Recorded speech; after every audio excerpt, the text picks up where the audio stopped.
There's a certain kind of pain that feels harder to move on from when something ends and you never really get an explanation. Not just because you lost the person, but because you lost the chance to fully understand what happened.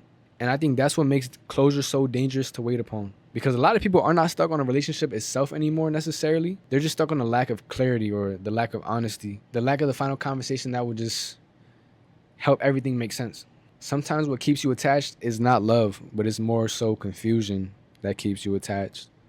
It's the fact that a piece of your mind is still trying to solve something that your heart never got peace from.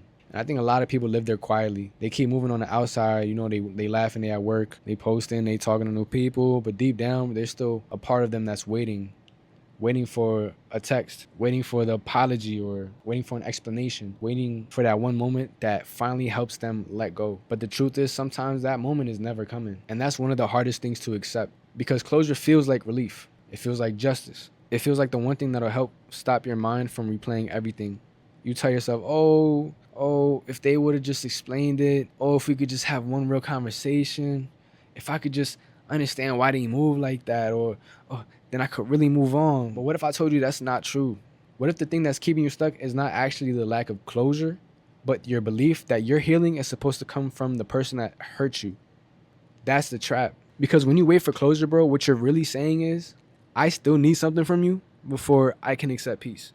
I need your explanation. I need your honesty. I need your accountability. I need you to make this make sense for me. And I get it because sometimes, bro, it's not even about wanting that person back. It's just wanting to know whatever y'all had was actually real. You want to know that you're not crazy for caring about this relationship. You want to know that the way it ended does not erase what it meant. And you also want to know that you're not the only one that was carrying all that emotional weight.